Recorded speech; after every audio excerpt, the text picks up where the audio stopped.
There we are, I've clicked record. Missing all no more that gold top wasted. quality content that we were just talking about. Back to the usual dross. I know this episode isn't this episode is coming out the one before Christmas, and so it's not the Christmas episode. Okay. But it So does. is this It the does. 23rd? It's 23rd? 18th. 24th. So no, Christmas Day's 25th. Christmas, Isn't it? yeah, we're going to get an actual Christmas Day episode. Next week we come out on Christmas Day. What a treat for everyone. I know. But I was going to say, Luke is not looking overly Christmassy. I don't. You should just write Christmas across my head for the whole episode when we do our Christmas episode. Maybe what I'll see if I can find, I'll see if I can find just like a graphic of snow, and I'll just put it just over just your on box. me. It's like snow. Oh dear. Well, yeah. Okay. Should we start ranting? On that tumbleweed, play the intro. Mhm.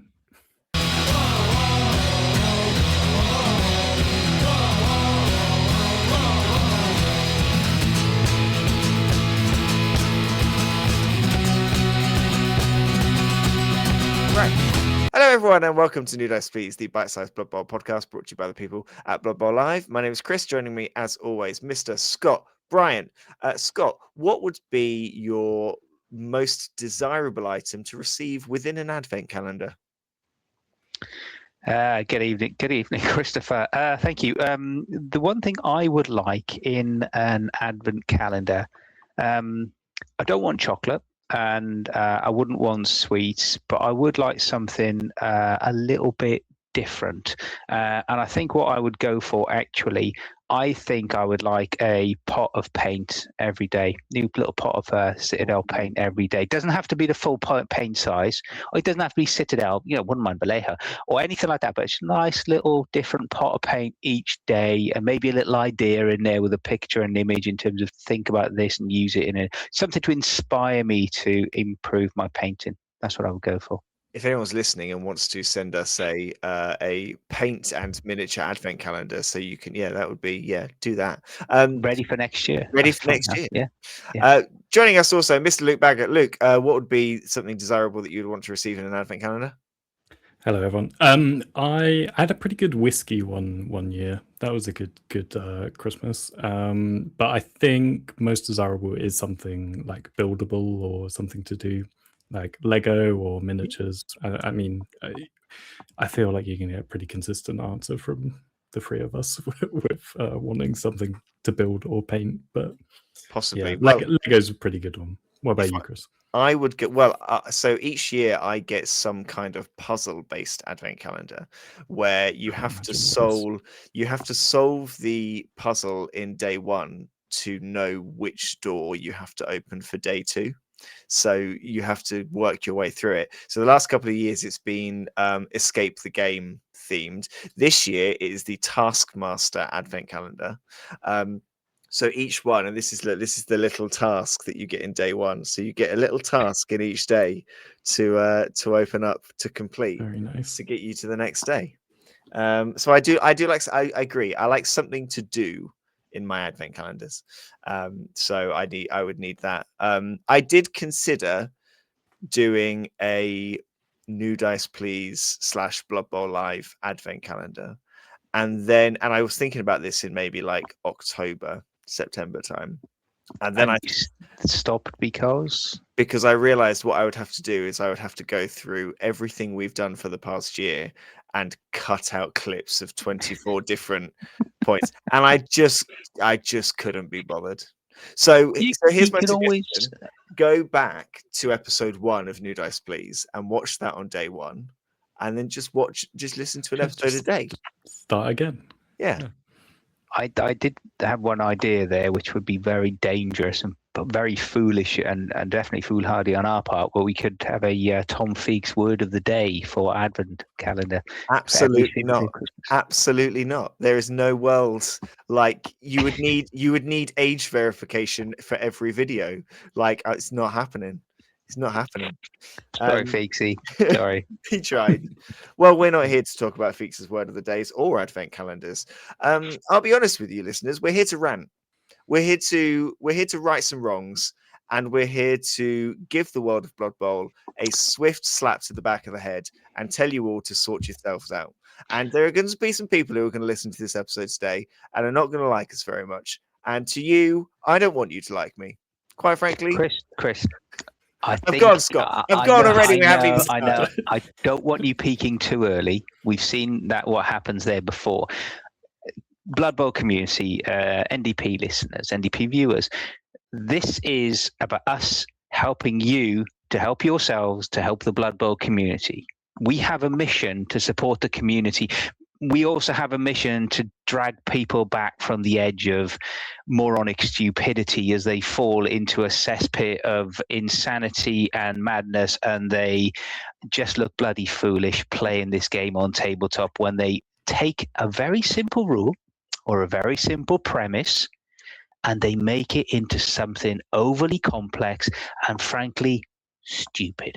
So what we are here to do is bring some well-needed Christmas cheer and clarity on some of the key discussion points that have been kicking around on forums, discords, park benches, pubs, clubs, and discotheques throughout the land between various Blood Bowl communities and Blood Bowl coaches. So what we don't want to do, we don't want to send Christopher off to a pre-Christmas explosion and a breakdown. So that's why Luke is in here as the impartial advocator of justice to to help support this evening's festivities. I think we've done our job today if we get Luke raging. On your head. I don't think it's going to take much. I think I'm there already. Okay. I think you'll be holding me back at the end. May I start then, gentlemen, to start? Please do. So, first rule, dear listener, is animal savagery. This is one of the traits within Blood Bowl. Everybody's favorite roger has animal savagery. Lots of other big guys do, but animal savagery is generally associated with everybody's big favorite cuddly rat mutant. So animal savagery says that when you activate, if you are activating, you must roll a d6 on that, on your roger, say for example.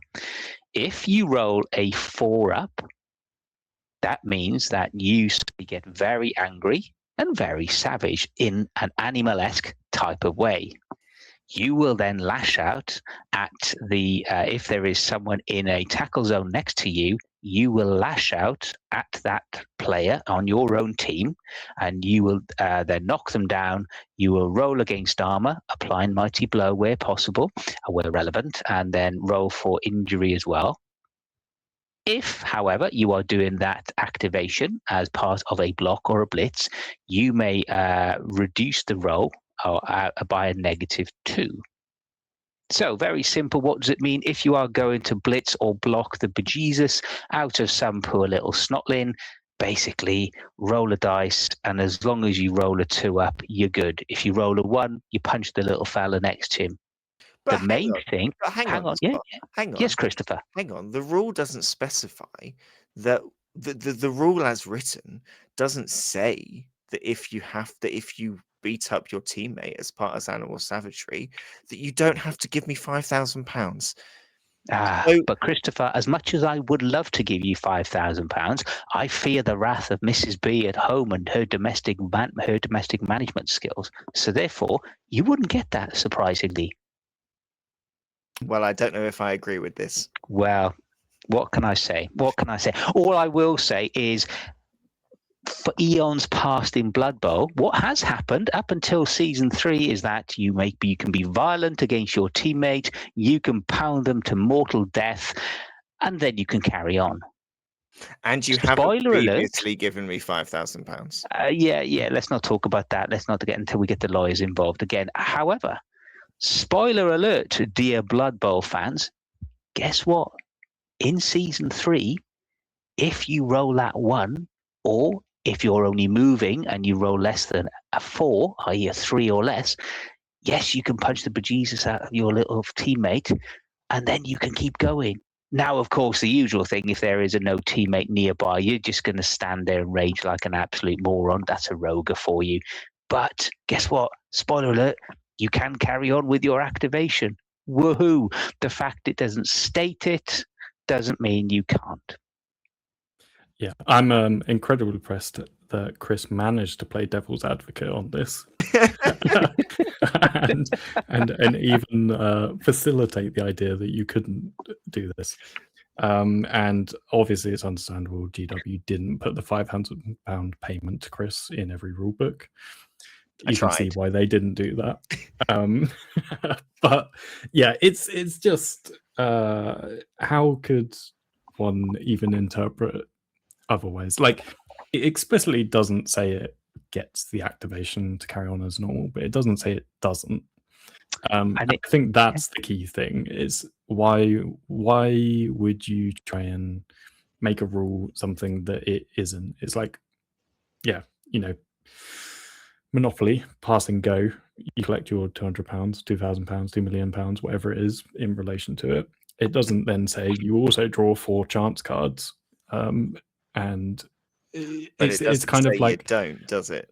Yeah, and it's this kind of like absolutely bizarre over obsession with trying to get every tiny advantage you can in a game that's for fun, and no one really takes that seriously. And even at a high level, what benefit does that give you other than you would never take something with animal savagery in this case? The dumb thing for me is that the game, let's be honest here, Blood Bowl 3rd edition is pretty much the same as Blood Bowl 2nd edition. We're all focusing on the differences because of course we want to make sure we know them and all this stuff. But I'm going to turn up to play Blood Bowl and I'm effectively playing the same game. Like, there's really not that much that is different. If there is something that's different, GW have specifically said that it's different. So you look up the rule for armbar. Armbar looks exactly the same and works in the same way, but they have specifically specified that you get SPP because they've changed it. So they've told you they've changed it. So if they haven't specifically said your activation ends if you fail animal savagery, why are we all assuming that it has, unless they tell us that it's different? Because we're playing exactly the same game. We're not playing a brand new game here. We're not playing something new. We're playing Blood Bowl. We've been playing Blood Bowl for years. We'll continue to play for years. It's exactly the same. Right. Take a breath. Now, 2 things. First of all, I will be the first to trademark the new phrase from Christopher, specifically specified, because that's an absolute banger. The second thing I'm going to do then, I am going to give this one to Mr. Luke Baggett for fear of Christopher's mental health and the potential impact on this one. Mr. Luke Baggett, over to you. Why has the whole world gone undescribably mad with regards to the whole concept of Adge 1? Discuss, Mr. Baggett, and then we will let Mr. Coe have his way. Yeah. So the idea is that because you have a characteristic of 1, when you roll a dice, if you roll a 1, then therefore you succeed in its most basic, simplified term. Now, obviously, if you're dodging into a single tackle zone, that would reduce your roll by 1 in a normal scenario. So if you had 2 up edge and you were dodging into 1 tackle zone, it would be a 3 up. And therefore, if you need a 1 as a natural thing and you roll into a tackle zone, it's a 2 up, which kind of makes sense-ish. Now, in the opposite end, with a 1 up edge, if you're dodging into 5 tackle zones, you would reduce it by 1 because you're a 1+ edge normally, and then kind of work it down that way. But the thing which I think has to be so clear is a 1 is a fail, a 6 is a success. And it doesn't matter if you roll that 1, even though you're reading the rules in just a specific way that you can argue that a 1+ can never fail. Like, why would we play a game of chance and statistics and decisions where you can have a piece that therefore doesn't have to make any of those rolls or decisions? and it's just completely like game breaking and not intentional. And I think it comes down to this, like, rules as intended versus rules as written. Like, why would you ever design a game where you can have a piece that cannot fail? That just completely removes fun from the game, it removes decision making. It's completely like game breaking, meta chasing, kind of fun police. Like, like, yeah. See, I told you I was going to. I'm at a loss for words at how ridiculous it is. I think what I don't get is, like, firstly, Edge 1 isn't new.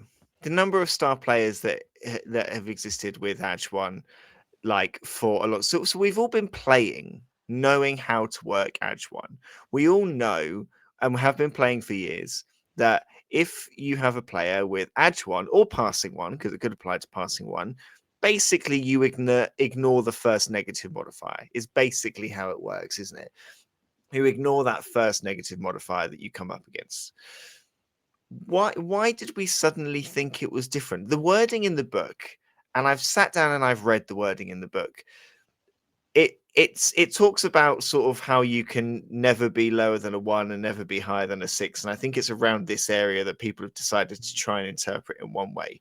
If somebody would like to show me a D6 and tell me what numbers are on that D6 and show me the 0 or the 7 on their D6, then let's have a conversation. But unless you can do that, then you are very clearly modifying a result within the world, within the barriers of the dice that you've got. You're very clearly kind of modifying it within that world. But we also always know that rolling a 1 sucks dick. Rolling a 1 is bad. We don't want to roll 1s.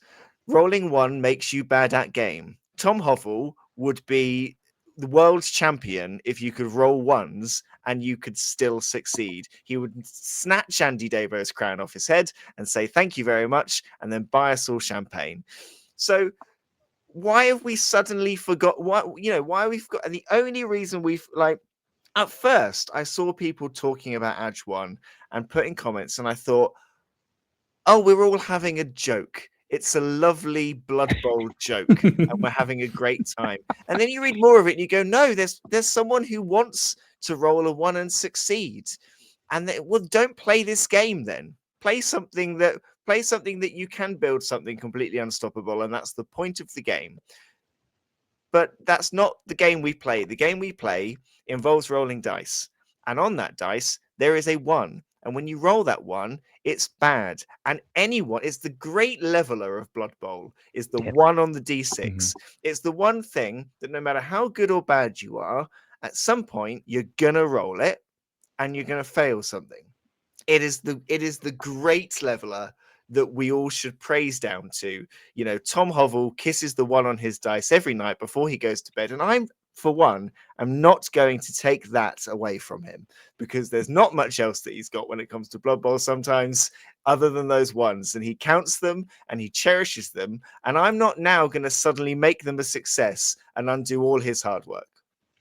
I think, Christopher, on that point, I think we have to say, remember this, listener, if you are playing Jeremiah Cool, if you have 1-up edge, just keep it simple, and remember, if you are dodging out from a tackle zone to no tackle zone, it's still a 2-up. Still a 2. 2-up, okay? Still a 2-up. And the other example will go, just to share it mathematically, how it works with listeners.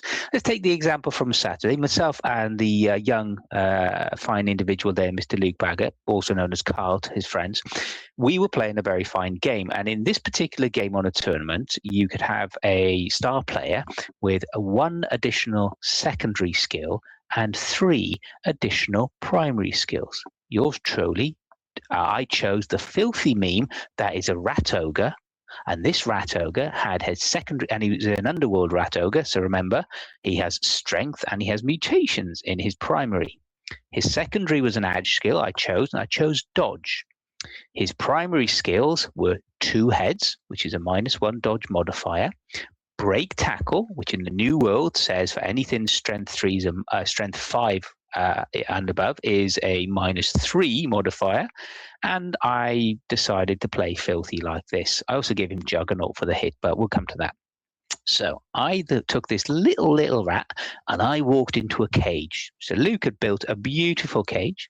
So I put a positional player to take out the 2 assists on the corners of the cage. I then moved in with the Roger. As the Roger moves in and dodges into the cage, the Roger has a 4-up edge, and I'm using my fingers here to show everybody visually. 4-up edge, that's the edge of the Roger.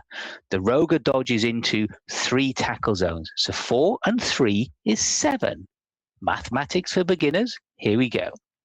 At that point, then, you can take away 1 to leave 6, and that is because of the 2 heads. You will then look, and you can then look at the break tackle, and this is where you can choose to use it if you want. So if at this point you roll a natural 6, you carry on, all well and good.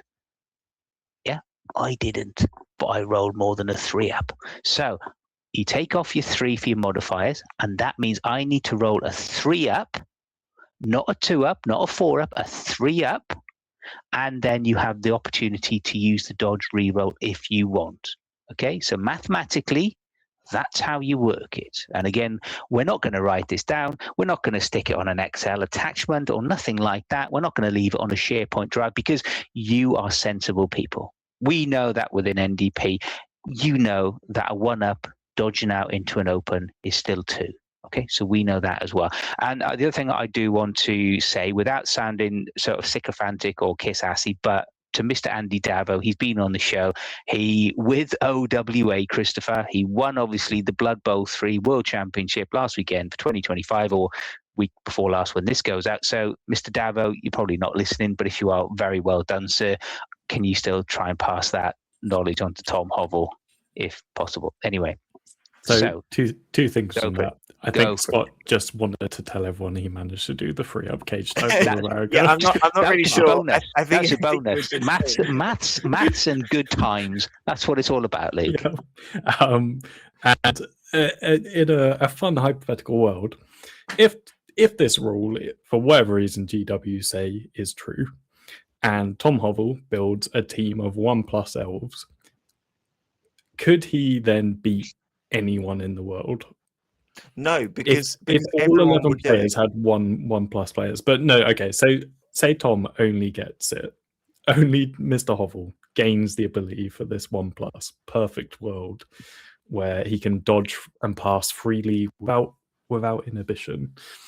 No, because he rolled too many double skulls. That's the point. Yes, that's what will kill him. He'll go for long bombs. He'll go for long bombs and then still roll the 1s. I think. It'll be turn 1. Go pick up the ball. Hail Mary. Oops. I won't play this game if GW come out and go, yeah, you can have a stat that means you actually just don't need to roll the dice.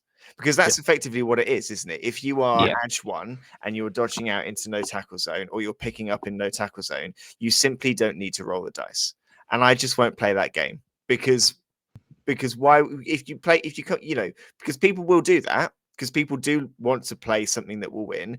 And if GW say that's the rule, then I come up against someone in a tournament who's somehow got this build and they can do things without rolling a dice and succeeding because they don't need to roll the dice because a 1 doesn't matter to them. I will concede on the spot and I will go and have a beer and come back for game 2 because there is simply no point. Absolutely no point whatsoever. So I can't, there is no world, anyone out there, if you are listening to this right now and you honestly think that GW are going to release an FAQ next May that is going to say, yes, there is a world where you can roll a 1 on the dice and you don't fail, if they honestly think that's going to happen, then send us an email and I will and give me your phone number and I will call you and I will just laugh down the phone. And then if I'm wrong, can we bring them onto a podcast? That'd be lovely. If I'm wrong, I will never do this podcast again. Ever. Oh, did you want some words of supportive encouragement at that stage? No, I'm with Chris. I think I agree. it's absolutely wild to think they would suggest anything otherwise. Do Do we you want to wanna do talk one about- more before we have a heart Yes. attack each? Yeah, and Yeah. I do then have something that I will try and say that's positive at the end. I promise. Do we want to do jump up on a tree? Go. I was going to say animal, hypno or throw teammate. Oh, from let's do prone. throw teammate from prone. Throw actually. teammate. Yeah. Let's do throw teammate from prone. And this applies, I think, probably to a few other cases where people are trying to argue that because it's a trait and it's some pernickety thing about perform and activating, performing, and declaring. People are trying to argue that if you're prone, you cannot declare the use of a trait throw teammate. You cannot declare the use of hypno because it's an active trait. And in multiple cases, you can read it where hypno happens when you're standing next to the enemy player, not at the start of your turn. So you can stand up for free, or for free movement, and then move, and then use your hypno. So your active point is when you use hypnotic gaze, which is when you're standing next to them, not from the ground. Throw teammate has the same thing, and there's and jump up actually does come into this, where there's a bit under traits that specifically says active traits can't be used from prone, distracted, or stunned unless in the wording it says you may do so. And the reason that's important for jump up is because jump up, you start off prone, and so it explicitly states you may perform this trait from prone, because your first thing to do is the action of You have to be up. prone to do it, don't you? Yeah, and so it's a necessary requirement to use jump up. You would never use jump up when you're, standing, because it doesn't do anything. And same with the throw teammate. The throw teammate rule specifically says you may perform a move action and then a throw teammate, which is how it's always worked. You've always been able to move those two spaces, get ahead of whatever you're throwing, so you're one step closer to the throw teammate goal. And why would it change? Like, it doesn't say it changes, other than this kind of slightly convoluted ruling which nerfs vampires probably more than they are necessary, and nerf stunties even more, which they're already intentionally a weaker team. Why would you take an additional thing away from them unnecessarily? It's just dumb, because you can't. So throw teammate is the one that applies to me most, because I'm probably not playing vampires, but I do love throwing things into the ground. So it's the most honorable touchdown in the game. It is the most honorable touchdown in the game. I heard that somewhere once. Sorry, sorry to break in. So you cannot do it from prone. The argument is you cannot do it from prone. Okay, cool, great. Thank you. Good night. Obviously, if your ogre is lying on the ground, then you can't leave them on the ground and throw a teammate and chuck them in the air. Like, I'll concede that that's true. Absolutely makes sense. That's never been the case. You've never been able to leave your ogre on the ground and throw from the ground, like, I don't know, like it's lounging on a sun lounger. Yeah. Things over. So that's never been a thing. Makes sense. The second you use your movement, which you are allowed to do, because you are allowed to move and then throw teammate, getting up is movement. And as soon as you've used that 3 movement to get up, you are no longer prone. So you're not doing it prone. You are doing it as a standing active player. To say that you therefore can't even start it because you're on the floor is just dumb. It's just stupid. It would be like you can't do a block from prone. So does that mean you can never blitz? No, of course you can stand up using your movement for a blitz and then go and punch something. Yeah. But the specific thing there which is why blitz is different, and you can only do it once a turn, is because it says you have to declare that action, and a blitz action is at the end of a move, which means you can do it from prone, which is no different to throwing a teammate. You can still declare a blitz from prone, and it's just the active trait and trying to it's being just not picked. fun. Like, I don't why? think it's Why? down to- I don't think it's been. Yeah. I don't think it's being picked at to affect throw teammate. I think Yeah. it's hypnogaze because lots of people have an issue with hypnogaze Yeah. anyway. Yeah. Like I think that's kind of where it is being done. But like if you are allowed to move and then do something in Blood Bowl, then getting up is movement. So don't try and now suddenly argue that you can't do it because you started your turn on the ground. You've been penalized for being on the ground for the fact that you've used 3 points of your movement to get up, unless you've got jump up. So you've had your penalty for being on the ground. Don't now start saying that if you start your turn on the ground, you can't do anything other than get up, because you can't use any of your skills that are there that require you to have any kind of movement because you were on the ground. You've already been penalized for being on the ground. So don't add another one, and don't tell someone you're playing to add another one. Let them throw the teammate because it's fun. Do what's fun. Why are we trying to stop this game being fun? I thought it was fun. Was I wrong? Maybe I was wrong. Maybe it wasn't fun enough. It is still fun, Christopher. It is still a very fun game. It's probably the most fun game until let's see what happens with the 11th edition 40k next year. But that's always in the future as well. It is still fun, and again, we are here to help the community and retain our sanity at the same time. This is where I have to say something positive to try and I do have okay. I do understand the desire to be as good at this game as possible. I absolutely do. We would all, we'd all love to win tournaments. We'd all love to win leagues and be as good as we can at the game, hopefully while having a good time. And for some people, having a good time is being as successful as possible. The end goal of enjoyment of playing this game is being a multiple league champion, is being on Team England, is playing the top tournaments everywhere on the top tables, and that is absolutely fine. If that's what you want to do, that is absolutely fine. Do it by being good at the game. Don't desperately look for every loophole to give yourself an advantage. If it's a loophole, you probably shouldn't be doing it, because it's not within the spirit of the game. It's not within the fun of the game. And it's not only you that's playing it. You're playing against someone else. And if you throw hundreds of loopholes at your opponent and they're not, reading through the law, they're not basically reading the rule book in a way that you would read it if you were trying to convict someone of murder to find the hole in their statement. If you don't read it that closely, you might get caught out by some of these things, and I think you're getting caught out wrongly.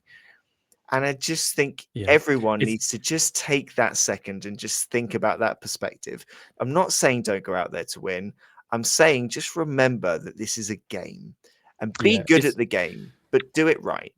We might have talked about this before, but it's kind of where 40k for me is why it's not as fun as Blood Bowl, is because it becomes a game of who knows the rules better and who knows how to exploit them better, rather than who is tactically better or makes the right decisions at the right time. I've studied this book for hundreds of hours, as you said, like finding the loopholes and exploiting the rules rather than playing the game. That's, I think, the difference. If anyone out there is still unsure, could I suggest pop along to your local tattoo artist, take a copy of the Blood Bowl Season 3, go to page 30.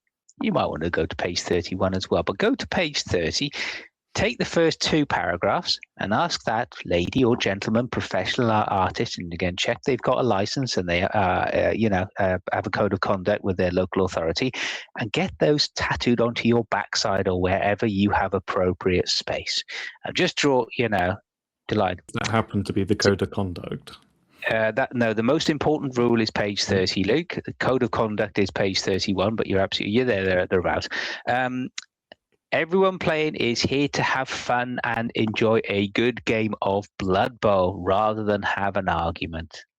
That's what we're here to do. We are the 80% of the proletariat of Blood Bowl. This is what we're here to do, brothers, sisters, and everyone else. So, Chris, you might need to beep this out, but basically, what we're saying, the rule is don't be a. Yeah. Yeah, I will have to beat that out. I will have to beat that out. I don't think we've dropped that one yet while on the pod. No, good. I'm glad it's me. Hobble's come you're right. close, but yes, Yes, Luke takes the title for the C-bomb. Well done, sir. Well played. He's right, though. You know. Yeah, he is. Don't be. You want to throw one in, Scott? Go on, Scott. Make it 3. Don't be. There we are. Well, if you're a no, okay, get back on track. If you think if you think we've just rambled on and ranted nonsense for half an hour, if you agree with us, if you sit somewhere in between, if you understand what we're saying, but we're maybe not saying it right, whatever your opinions are, Mr. Scott Bryant, how can people get in touch? People can get in touch, Chris, the usual way. Drop us a note. Drop us an email, newdiceplease@gmail.com. As Chris said, drop us a note if you're not, or drop us a note if you've just had enough, and all of this conversational piece in Discords or online, or post it, or in other gaming clubs or forums. If it's just doing your loaf and you just want to rant, drop us a note. We will listen. We will share your rants with the audience, with the wider Blood Bowl community as well. And remember, don't be the C. Don't be that guy. Get that tattoo in your ass. And we are coming up we are on the eve of more live Blood Bowl extravaganza. So Luke, if people want more and more Blood Bowl content from New Dice Please, or even ADBBL, where can they go and when can they start to see that? And when should they block their diaries out from? Well, I haven't done this bit before, so this is fun. Well, you can find us on Blood Bowl Live on Twitch and YouTube, where we stream our league games. Our 10th season is beginning 31st of January, Woodbridge. So if anyone's looking for a local league and is in the area, we're taking sign-ups at the moment. If you head to Aardvarks and Dragons, you can sign up there. Did I miss anywhere? We're on Spotify. We're on all the other platforms as well. So wherever you get your local podcast news and excitement from, we will be there lurking, like some sort of lurking thing in the background. And if you're listening on Spotify or Apple Music, download another podcast app and then just like it and listen to it there as well. Just listen to it on every. Apparently we sound just a little bit different depending on which one you're listening on. So see if you can find the differences. It really helps when you play them both at the same time as well. Yes, you get secret messages, normally from Comfortable, and if you play it backwards, I don't know what find the uncensored version. Yeah. Well, thank you very much, Mr. Bryan. Thank you very much, Mr. Baggett. Thank you, everybody, for listening. We have been New Dice Please, and we will see you next time.